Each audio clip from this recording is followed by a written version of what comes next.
नमस्कार दोस्तों, बातों बातों के सफ़र में एक बार फिर से आपका स्वागत है। मैं शैलेश और हमेशा की तरह मेरे साथ मेरे साथी विनय। जैसा कि आप लोग जानते हैं कि हम फिर से बात करेंगे कि बड़ा बेसब्री से हम लोग इंतजार कर रहे हैं। श्री रामलला की प्राण प्रतिष्ठा होने जा रही है 22 जनवरी को श्री अयोध्या जी में। तो बड़ी एक बहुत बड़ा कॉमन सी चीज़ है कि जहाँ प्रभु राम श्री राम के बारे में बात होगी वहां पे बजरंगबली के बारे में बात कैसे नहीं होगी। वो तो उनके अनन्य भक्त थे, जहां श्री राम वहां बजरंगबली। तो आज हम कुछ बात करना चाहेंगे हनुमान जी के बारे में। तो ऐसा कहा जाता है कि हनुमान जी के बारे में सब लोग ये जानते हैं कि वो बाल ब्रह्मचारी थे, बट एक ऐसा कहा जाता है कि उनका भी विवाह हुआ था। तो क्या ऐसा कुछ इसके बारे में कोई कथा है, कुछ ऐसी जानकारी है जो आप हमारे दर्शकों के साथ शेयर करें? जी नमस्कार सर, और तमाम दर्शकों को मेरा नमस्कार। और बात चलिए श्री राम और हनुमान जी की, तो ये तो जग जाहिर है, जग विदित है कि अगर राम जी के पास पहुंचना है तो आपको हनुमान जी के थ्रू जाना पड़ेगा। अच्छा, ठीक है, वाया उनके वो द्वारपाल है। उनका जो रास्ता है वो वाया हनुमान जी। कई सारे हमारे जो भजन कीर्तन गाने वाले नामी गिरामी जो गायक हैं, उन्होंने भी इस तरह के कई भजन गाए हैं कि हनुमान मेरा एक छोटा सा काम, मेरा संदेश राम जी तक पहुंचा दो, है ना। तो इस तरह के बहुत सारे कथा है, जहाँ राम है वहाँ हनुमान है, जहाँ हनुमान है वहाँ राम है। तो कलयुग के देवता है, इमोर्टल में 7 इमोर्टल जो हैं उनमें से एक है हनुमान जी। 7 चिरंजीवी में से एक है हनुमान जी। तो महाबली हैं।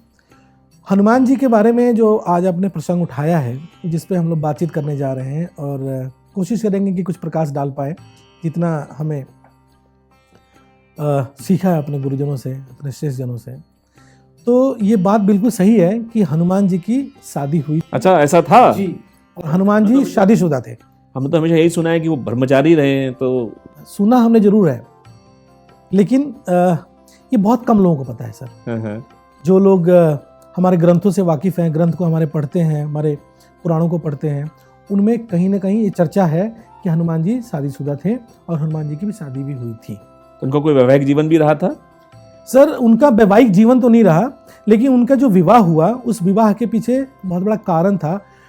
यद्यपि उन्होंने वैवाहिक जीवन नहीं जिया। अच्छा, ठीक है। लेकिन वो क्योंकि उनको शिक्षा अर्जित करनी थी, उसके लिए उनको विवाह करना पड़ा था। चलो, इस बारे में पूरी जानकारी बताओ कि क्या एग्जैक्टली हुआ था। तो हमारे पुराणों के अनुसार ये कथा कुछ ऐसे शुरू होती है कि हनुमान जी की शादी कैसे हुई।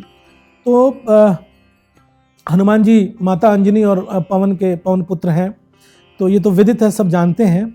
तो जैसे हर माँ बाप को होता है, एक बाल अवस्था के बाद अपने संतान को कहीं ना कहीं वो शिक्षा अर्जित करने के लिए भेजते हैं, और ये अनादिकाल से चलता आ रहा है, हमेशा ऐसे ही होता है और आज भी चल रहा है जो हम देखते हैं। तो ऐसे उनके माता पिता को भी लगा कि हनुमान जी का एक बाल अवस्था से वो ऊपर आ गए हैं, किशोर अवस्था में आ रहे हैं। तो किशोर अवस्था में ही बच्चों को उनके पढ़ाई के लिए, विद्या सीखने के लिए भेजा जाता था। उन दिनों गुरुकुल होते थे, गुरु को चयन होता था। तो उनके माँ बाप के ऊपर भी ये बहुत बड़ी जिम्मेदारी थी कि हनुमान को शिक्षा अर्जित करने के लिए कोई ना कोई गुरु का चयन करना अनिवार्य है। तो बहुत मंथन के बाद माँ बाप ने, हनुमान जी के माता और पिता ने भगवान सूर्य को एक कहेंगे ना डेट में फाइनलाइज किया। अच्छा, गुरु के रूप में कि he is the best person who can teach my son. अच्छा अच्छा अच्छा अच्छा। तो अब लेकिन ये है कि सूर्य भगवान से बात करनी पड़ेगी, अपॉइंटमेंट लेना पड़ेगा, तब उनको सिखाएंगे। तो माता पिता ने, मतलब माता अंजनी ने और पिताजी ने भगवान सूर्य की आराधना की, तपस्या की, सूर्य भगवान प्रकट हुए। तो उन्होंने अपनी मन की बात को उनको बताई कि प्रभु, हम चाहते हैं कि हमारे पुत्र हनुमान को आप शिक्षा दें। ठीक है। वो मान गए, बोले कि ठीक है, हनुमान जी को मेरे पास भेजो, मैं उनको शिक्षा दूंगा। तो अब हनुमान जी थोड़ा चंचल थे, चपल थे। भगवान सूर्य के पास पहुंचे तो बोले कि प्रभु, मुझे आपसे शिक्षा लेनी है। और जो 9 के 9 विद्या जो सूर्य भगवान ही जानते थे, ठीक है, उस 9 विद्या को सिर्फ और सिर्फ सूर्य भगवान ही सिखा सकते थे हनुमान जी को, इसलिए उनका चयन किया गया था। अच्छा, ताकि उनको सारी विद्या में पारंगत हो जाए और परिपूर्ण हो जाए।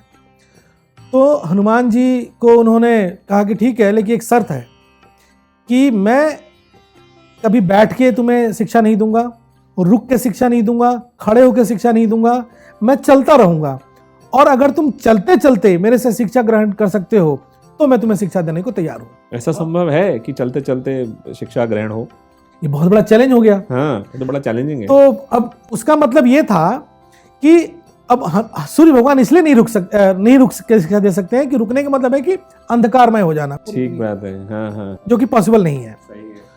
हनुमान जी ने इसको स्वीकार किया, बोले कि प्रभु आप चलते रहिए और मैं उल्टा चलते चलते आपकी तरफ फेस रहेगा और मैं आपसे शिक्षा ग्रहण करूंगा। तो हनुमान जी ने जो 9 की 9 विद्याएं सीखी है ना, वो सूर्य भगवान के अपोजिट में चलते हुए सीखी है। अच्छा, खुद वापस उल्टा चल रहे हैं बेसिकली सूर्य भगवान की तरफ अपना चेहरा करके। जैसे हम और आप अभी जिस अवस्था में बैठे हुए हैं, और आप आगे, तो अगर आपको मैं सूर्य भगवान मानूं और खुद को मैं अगर उस अवस्था में रख के देखूं तो आप सीधा चल रहे हैं और मैं पीछे चल रहा हूं, तभी हमारा वार्तालाप हो पाएगा, तभी मैं आपसे शिक्षा ग्रहण कर पाऊंगा। मैं आपके पैरेलली चल के कभी शिक्षा ग्रहण नहीं कर पाऊंगा। बड़ा चैलेंजिंग रहा होगा। बहुत चैलेंजिंग रहा था। तो भगवान सूर्य ने ऐसे ही उल्टा चलते चलते हनुमान जी को 5 विद्याएं पढ़ाई आउट ऑफ 9। अब रही 4 विद्या। अब 4 विद्या को प्रदान करने के लिए भी सूर्य भगवान ने उनके सामने एक शर्त रखी। अच्छा, हमारे हनुमान जी के सामने एक शर्त तो थी कि मैं रुकूंगा नहीं, अब ये दूसरी शर्त आ गई। तो वो सब तो पूरी कर दी हनुमान जी ने। वो उल्टा चल रहे हैं और शिक्षा ग्रहण कर रहे हैं। ठीक है। अब दूसरी शर्त ये थी कि इस 4 विद्या को अर्जित करने के लिए तुम्हें विवाहित होना पड़ेगा, तुम्हें शादी करनी पड़ेगी। अच्छा, और राम जी तो ठहरे बाल ब्रह्मचारी। हाँ, उनके लिए तो ये पॉसिबल ही नहीं है। अब क्योंकि विद्या अर्जित करनी है तो हनुमान जी ने कहा कि प्रभु ये आप मुझे किस संकट की घड़ी में डाल रहे हैं, मैं तो आया हूँ आपके पास विद्या सीखने के लिए, और आप तो मुझे डाल रहे हैं ये गृहस्थी में डाल रहे हैं। हाँ, सही है। तो उन्होंने कहा 5 विद्या छोड़ दे रहे हैं मिड कोर्स में। तो बड़ा दिक्कत थी। तो भगवान ने कहा, सूर्य भगवान ने, कि तुम चिंता मत करो, इसके लिए भी मेरे पास एक उपाय है। और उन्होंने उनको क्या उपाय सुझाया कि सूर्य भगवान की जो पुत्री थी सुरवचला, वो तपस्विनी थी, बहुत बड़ी तपस्विनी थी। तो उन्होंने कहा कि आपको मेरी बेटी से शादी करनी पड़ेगी, और शादी करने के उपरांत भी आप लोग कभी भी गृहस्थ जीवन में नहीं रहेंगे क्योंकि ये तपस्विनी है। और आपकी शादी हो जाएगी, उसके बाद अपने तपस्या में लीन हो जाएंगी, तो दोनों कार्य हो जाएगा। शादी भी हो गई और इनका ब्रह्मचर्य भी रह गया और तपस्विनी का तप भी रह गया, शिक्षा भी अर्जित हो गई और इनका ब्रह्मचारी का जो रास्ता निकाला गया बेसिकली ये इस प्रोसेस को खत्म करने के लिए। जी। तो अब उन्होंने उनसे शादी रचाई, शादी हुई। उसके बाद भगवान ने उनको बाकी की जो 4 विद्याएं हैं वो सिखाई। शिक्षा अर्जित करने के बाद भगवान सूर्य अपने स्थान पर चले गए, हनुमान जी अपने स्थान पर चले आए, और सुरवचला जो थी उनकी पुत्री, वो अपने तपस्या में लीन हो गई और ब्रह्मचारी, वो भी तपस्विनी बन गई, और तपस्विनी थी भी वो। तो ये इस तरह से एक रास्ता निकाला गया। और इस तरह से कहा जाता है कि हनुमान जी की भी कभी शादी हुई थी, हालांकि वो एक नाम के लिए थी। यद्यपि वो उस गृहस्थ जीवन में प्रवेश नहीं किए थे, लेकिन आज भी माता सुरवचला का मंदिर है आज के भारतवर्ष के तेलंगाना राज्य में। अच्छा, यहाँ पे बहुत सारे श्रद्धालु जाते हैं, वहाँ पे भीड़ लगती है, मेला लगता है। उसके बारे में हम एक दिन एक चर्चा करेंगे और दर्शकों को थोड़ा सा उसके बारे में भी हम दर्शकों की जानकारी के लिए बताएंगे कि सुरवचला माता का मंदिर कब है, कहाँ है, और कैसे और कब उनकी पूजा की जाती है।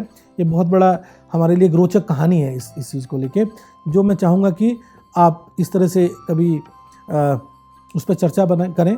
और दर्शकों, फिलहाल तो हनुमान जी के ब्रह्मचर्य पे ही बात करते हैं। तो ब्रह्मचर्य बात करते हैं। तो हनुमान जी आज भी ब्रह्मचारी हैं, और वो बाल ब्रह्मचारी हैं, और 7 जो चिरंजीवी लोग हैं उनमें से एक हैं। तो जहाँ भगवान होंगे वहाँ हनुमान होंगे, कि राम काज किए बिना मुंह कहाँ विश्राम। अगर भगवान राम का कोई काम हो रहा है तो हनुमान जी उसको करके ही दम लेंगे, ऐसे वापस नहीं आएंगे। और जहाँ जहाँ जय श्री राम वहाँ जय हनुमान। तो धन्यवाद विनय, तुमने एक बहुत ही रोचक प्रसंग पे आज प्रकाश डाला, जहाँ पे ऐसा कहा गया कि बाल ब्रह्मचारी थे हनुमान जी, लेकिन फिर भी उनकी शादी हुई। लेकिन ये शादी क्यों हुई, कैसे हुई, उसके पीछे क्या कारण था, वो एक्सप्लेन किया। धन्यवाद, बहुत बहुत धन्यवाद दोस्तों। हम लोग फिर से आएंगे एक नए विषय के साथ। जय श्री राम।